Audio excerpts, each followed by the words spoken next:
প্রিয় দর্শক, থমথমে পরিবেশ, বিরূপ আবহাওয়া, আর এই আবহাওয়ায় বৃষ্টি হচ্ছে প্রতিনিয়ত। এই বৃষ্টির ভিতরে আপনি আপনার ছোট বাচ্চা নিয়ে বেরিয়ে যাচ্ছেন এবং বৃষ্টিতে ভিজছেন।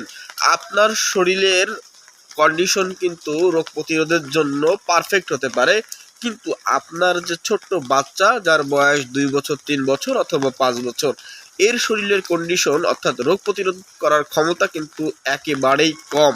তো সেই ক্ষেত্রে আপনার সাথে তুলনা করে এই বৃষ্টির মধ্যে আপনার ছোট্ট শিশুকে নিয়ে উল্লাস করে বৃষ্টিতে ভেজার কোনো যুক্তি আসে না। গতদিন একটা সংবাদ পড়ে খুবই মর্মাহত। সেখানে দেখা যাচ্ছে যে বাবা ছেলেকে নিয়ে বৃষ্টির মধ্যে ভিজছে, রাত্রেবেলায় ছেলেটির কাঁপুনি উঠে ছেলেটি মারা গেছে। তাই প্রিয় বাবাদেরকে বলছি, আপনারা অবশ্যই সতর্ক থাকবেন। নিজে ভিজুন ভিজুন, কিন্তু ছোট বাচ্চাকে নিয়ে ভিজার কোনো প্রয়োজন নাই। তো প্রিয় দর্শক, এই সতর্কতামূলক ভিডিওটি সবার কাছে পৌঁছে দেওয়ার জন্য আপনার একটি শেয়ারই যথেষ্ট। তাই ভিডিওটি বেশি বেশি করে শেয়ার করবেন। আর ভালো থাকবেন, সুস্থ থাকবেন, সতর্ক থাকবেন।